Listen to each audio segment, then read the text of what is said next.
All right. On to topic number one, Sony PSVR2 unboxings and sales expectations. So this past week we've been getting unboxings from, different outlets and different sources. And obviously, people in the tech industry, some of them get the PSVR2, some of them get products early. So this past week, people have been allowed to show unboxings, show the hardware, try on the hardware, try the controllers out. And it seems like we've been getting pretty good reviews. And I mean, reviews of the hardware. At the current stage of the embargo, they're not allowed to turn on the device. They're not allowed to show us them turning on the device. They're not allowed to try out the software and give us reviews of the actual software. So right now, we just know how the hardware is. And, it seems to be pretty good. People like the headset, they like the design, they like the weight of the headset, they like all the adjustment dials and how easily you can customize, I guess, the fit of the headset to your actual head or your face shape or, the eye distance. So it seems like reviews are good for now. What is kind of, I mean, a little bit troubling to me is the fact that they can only talk about the hardware. And I mean, this is a pretty big release.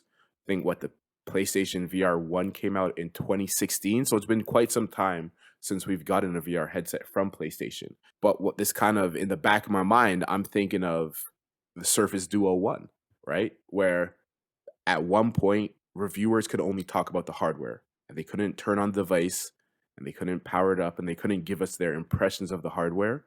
And what turned out to be the case was the hardware was amazing, the software was terrible, and people didn't like the Surface Duo 2.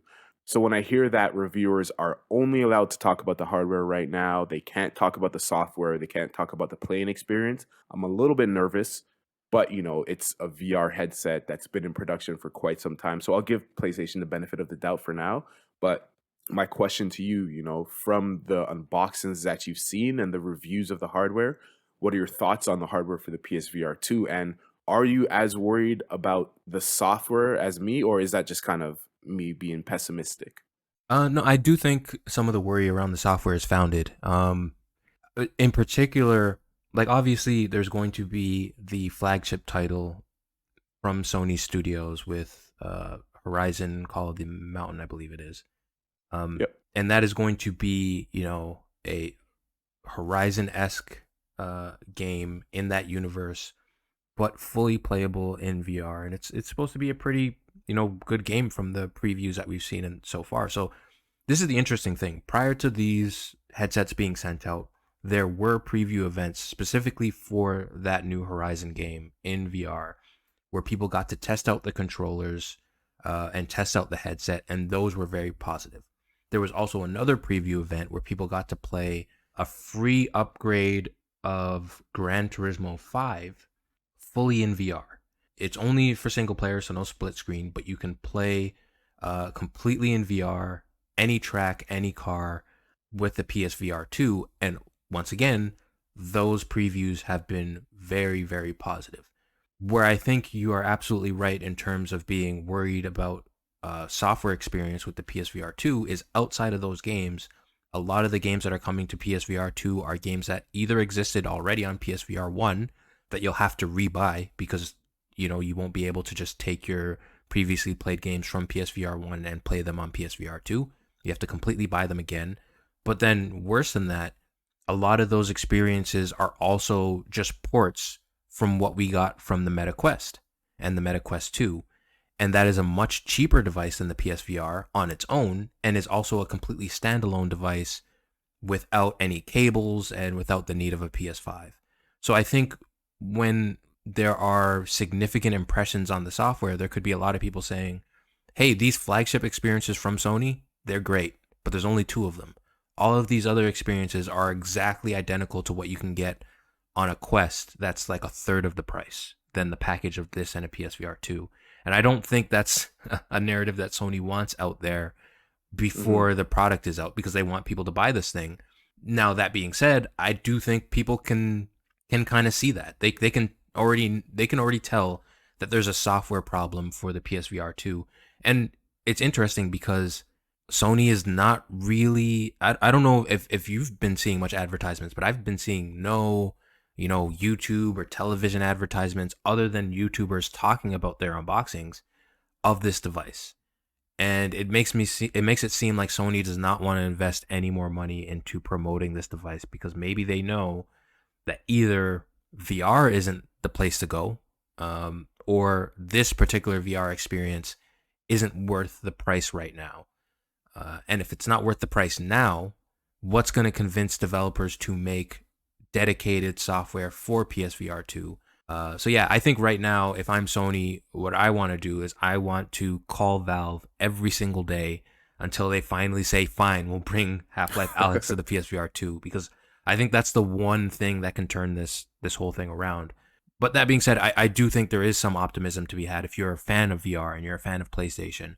It does sound like the Horizon and Gran Turismo experiences will be a lot of fun and really impressive in terms of the way that they look. They're going to look much better than anything you can play on the MetaQuest 2. So I think people will get, some enjoyment out of that, but it's still a far cry from making this very expensive device worth it. But you mentioned in the past that you were actually really excited about the PSVR 2, and it might be one of the headsets that got you into the VR ecosystem. Has that changed at all? Are you interested in PSVR? Are you worried about the lack of software? Does the Horizon or Gran Turismo game do anything for you? And have you been tempted at all, or have you pre-ordered it? I'm not worried.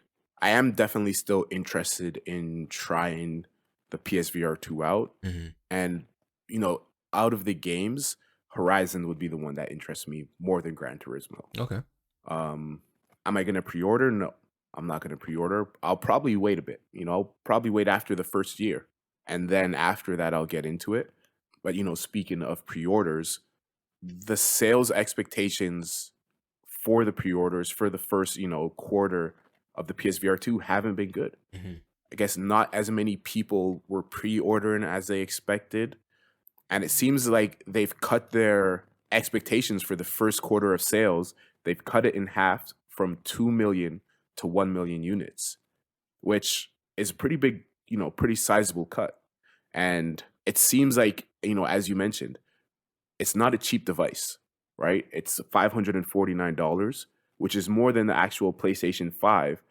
And also, if you include the fact that you can only play it with a PS5, right? That's, over $1,000 investment into a headset, which has a couple very good first party games. But outside of that, we're not really sure how compelling these games are, especially when you think of the fact that, hey, we can play this on other devices that are cheaper, right? So it's like it's a big investment. There's not a lot of experiences that are unique to this one. So it seems like the numbers projected haven't been that good. Hmm. Now, according to Sony, they haven't cut their production numbers, so they're still going to be producing at the same volume. They're still expecting to sell a lot of units in the long run, but it just may be this first quarter of sales isn't going to be as good. This first, the launch quarter of sales isn't going to be as good as expected.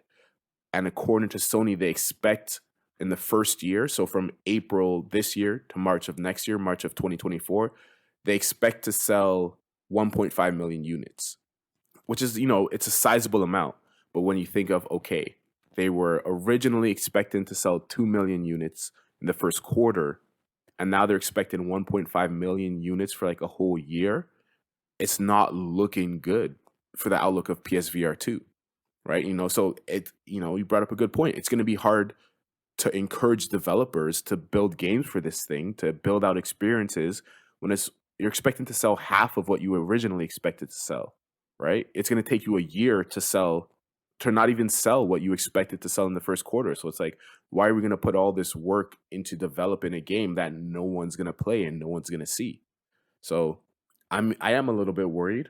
I will not probably will not buy it within the first year. Hmm. I won't add to those 1.5 million units sold, but yeah, it's going to be an interesting. I'm interested to see once people are allowed to give their software reviews, and once consumers get their hands on these, not people with early impressions and first looks and all that. once consumers get their hands on these, I'm interested to see what the response is from that. Yeah. Yeah, I mean, it's gonna be I think, a difficult road ahead for Sony, and it's gonna make me wonder if there's gonna be a point where they figured that this might be a mistake, because I think it's going to have to be a situation where they have to expect the PSVR 2 to be more expensive than the first PSVR. Sorry, not more expensive, more successful than the first PSVR.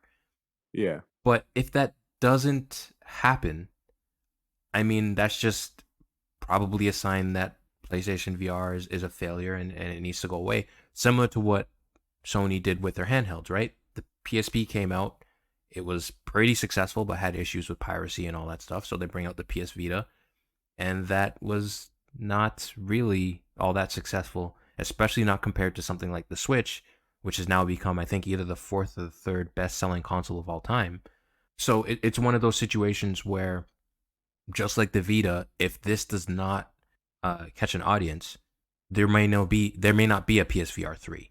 And if there isn't a PSVR 3, or if there isn't a huge adoption for the PSVR 2, you're 100% right. If I'm a developer, I'm not going to target the power of the PlayStation 5 to make a VR game. I'm going to target the largest audience I can, which means that I'm going to target the Quest. And yeah, I'll Hmm. port it to the PSVR 2, but then that's a very expensive device that's going to have a game that looks like it was made for a Quest. And that might not be all that interesting if you spent all that money on a PSVR 2. And then that also means, well, what happens to VR in general? Does the enthusiasm for the whole platform start to go away? And maybe we end up hearing that something like the Meta Quest 3 ends up getting canceled because there's really no reason to make a more powerful, more expensive version of that VR headset. So yeah, it's a weird situation for VR right now. And I don't know if you feel this way, but I feel like maybe VR is a bit on the ropes, in the sense that the Meta Quest and the Meta Quest 2 made it seem like VR was about to go mainstream. You know, I even had family members who know nothing about gaming and don't really care about gaming, who, picked up a Meta Quest just because it was the new VR thing and it was cool and it was affordable. But I think a lot of those people don't even touch their Meta Quest anymore, and it's just sitting there. So yeah, this could be a sign that VR either goes back to just being an enthusiast platform where there's a small group of people who get these really expensive $1,500 headsets that they attach to their PCs, or it could be a situation where it just disappears altogether. I don't know. Maybe that's a little too doom and gloom. Do you think there's a chance that PSVR just, or sorry, not PSVR, but VR in general just goes away completely in maybe the next 10 years? Brought up a very good point there. I mean, it's a perfect segue into our next topic, but the VR industry as a whole is kind of seeing a drop in demand. Hmm. When we look at the sales of the Meta Quest 2, they've fallen sharply, partly because they raised the price by $100. But, people just, as you said, they don't seem to be as interested in VR anymore. And to answer your question, yeah, I kind of see it becoming more of an enthusiast thing in the next 10 years. Hmm. It seemed like we were kind of on a trajectory of VR is the next big thing. The metaverse is the next big thing. I mean, Facebook rebranded their whole company to Meta, right? If that's not saying that they believe this is the next big thing, then what else is? But not only do people not seem interested in VR, but companies don't seem as interested in VR anymore either, right? We talked recently about the big layoffs that happened at Microsoft. It seems like they shut down entire VR departments with their 10,000 layoffs that they did, a couple of weeks ago, or I guess last month. When we look at the teams that got laid off, entire teams behind virtual, mixed reality, and the Microsoft HoloLens got laid off. Teams like, the company Altspace VR, which Microsoft acquired in 2017, the entire team got laid off and they were behind their metaverse efforts. So it almost seems like if you lay off a team that is responsible for, the quote unquote metaverse, if you lay off the entire team, kind of seems like you're giving up on the metaverse Hmm. and virtual reality. Also, when you look at their mixed reality toolkit team, the entire team behind that got laid off too. Yeah. And it seems like they're down in the future of Microsoft HoloLens, which, at their keynotes, at their big presentations, it seemed like this was a big part of their future, especially when you look at 2020 onwards. It's like, people are going to be working from home. There's going to be collaborations across continents, across the world. HoloLens is going to be a big part of that. When you lay off entire teams behind that, it's a bit of a warning sign, and even if you look at where Microsoft HoloLens seemed to be kind of getting a foothold, they had at least contracts with the US government. And it seems like that relationship is pretty rocky right now. And they're not even sure if they're going to be able to renew their contract with the US government, Hmm. right? And then when you think of, okay, an industry leader, when you think of Apple, this year they were supposed to reveal a couple of AR VR headsets. And now, earlier in the year, we've got a news that, okay, one of their headsets is postponed indefinitely. It might not even ever come out. And they are supposed to be working on a headset. They are supposed to be working on a virtual reality headset. But I mean, we haven't heard anything from Apple. These are all rumors that are floating around. But it seems like the work on this headset keeps on getting pushed back further and further and further, similar to the Apple car, Hmm. right? How long have people been talking about the Apple car, and they were partnering with Hyundai, and then they ended their partnership, and now they're poaching people from Tesla. But will we ever get the Apple car? Possibly. Looking like we're not going to. I mean, I'm sure everyone's forgotten about it for quite some time. It was all that was making the headlines. But if even Apple is pushing back their release of their VR headset, and people were thinking that, hey, Apple is going to announce this, as soon as they do, the world is going to be interested in VR. Hmm.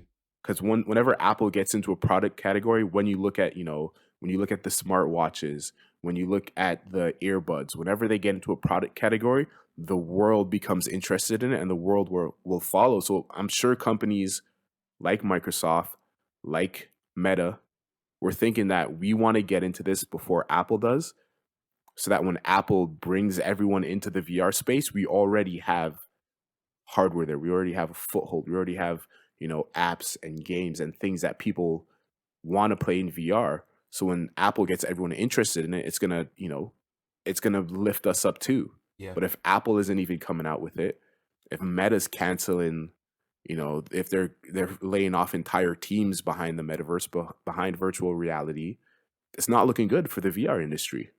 I mean, and I think this goes into. I think there was always like maybe some thoughts at the back of people's minds where, okay, VR is the stepping stone for really great AR.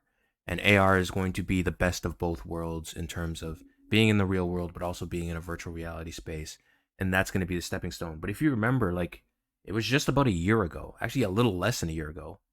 It was March of 20, oh no, a couple years ago, 2 years ago, March of 2021, where on this podcast we talked about the Microsoft Mesh announcement, where they were showing the HoloLens, where kind of similar to what Meta was doing, but even earlier than them, where everyone was collaborating in this workspace, and uh, one person would work on the project, and then a person would put on their headset, and then they would just be in this, like, there would be a digital representation of the project that they're working on, and they would all collaborate on it and stuff like that. And it kind of looked like Iron Man from the Marvel movies, where there's all this cool heads up display stuff happening around them, and they're all like interacting with this virtual environment in the real world.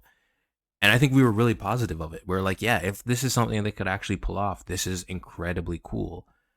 But the interesting thing is, then Meta did something similar, and we got to see the reality of what that might look like with you know avatars floating around and things like what was it called, Horizon Worlds and stuff like that. And Yeah. the reality of what that could be looked a lot less cool.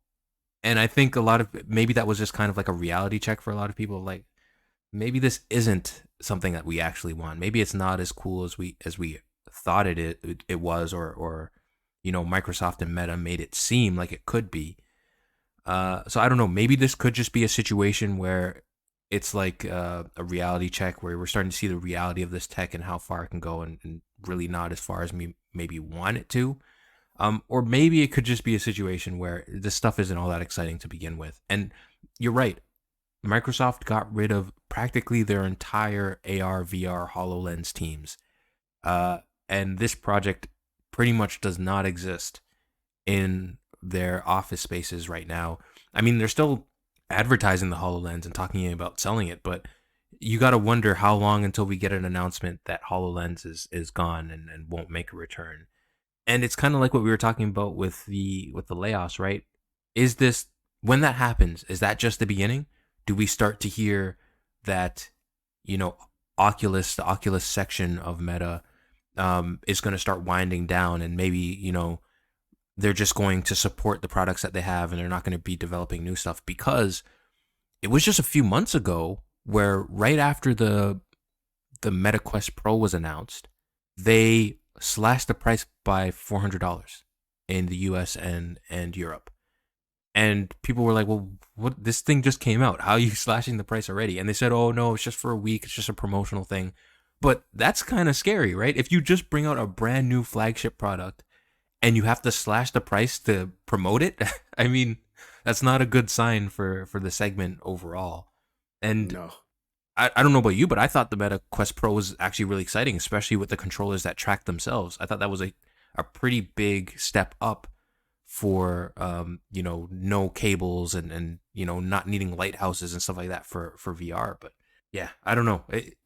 It's, once again, I want to say, like, I've never tried VR, and I've heard so many people say you don't get VR until you try it. Like, it's one of those things where it's like seeing it is believing. And I think that could also be a part of the problem as well. Maybe that's why a company like Sony hasn't been advertising the PSVR 2 as much as maybe we think they should. Because how do you advertise something that you have to experience to really understand, right? Yeah. So, yeah, I don't know. Maybe this is just a very difficult thing to execute properly and get people excited about. Or maybe it's just something that's not all that cool to begin with. I want to say it's probably just hard to convince people, because I have heard so many people love the idea of AR and VR, and even when we talk about things like Ready Player One, there are people who will legitimately want to live and spend most of their time in an augmented reality or virtual reality space. There's a market for it. It's just, does Meta, how does Microsoft, how does Apple get that product category to grow? And if you're Meta, are you just waiting for Apple to kind of do their marketing magic to get people interested and kind of just ride that wave? I don't know. Do you think if Apple can pull it off? Well, let's say this. No one has really been able to pull off marketing AR and VR properly, as we can see from Horizon Worlds and how kind of sad that showing was. Do you think Apple can find a way, outside of just being an Apple product? Because we always know Apple can get people excited about something. But when they brought out the iPad, they made it seem like the coolest thing ever. Not just another Apple product, but the coolest thing you could ever want. Can they do that with AR or VR? I think so. Mm. I think if someone can, it's Apple. I mean, you mentioned Horizon Worlds. Everyone's had their critiques for Horizon Worlds and the way that Meta has decided to address the metaverse, Yeah. or I guess represent it. And it doesn't look good. And I think part of, if you're expecting people to spend a considerable amount of time in a virtual space, it has to either be fun or it has to look good. Mm-hmm. And if you accomplish neither of those, then no one's going to be interested in it, right? When you look at kids playing Roblox, it does not look good at all. I mean, I don't know, maybe I'm just old and now it's not my aesthetic, but it doesn't look good at all, but it's fun. Mm. So, all right, if it's fun, doesn't look good, people are still going to play it, right? But Horizon World is neither. And I think when you look at Apple, and I mean, at least how they design their products, they have amazing design people. Even their software, like it's a very clean software. Mm-hmm. So I think that they can at least make it look good. They'll at least make it look aesthetically pleasing. Whether it's fun, I mean, I'm not sure how well they'll be able to pull that off, but we at least know the headset is going to look good, and I'm pretty sure the software is going to look good too.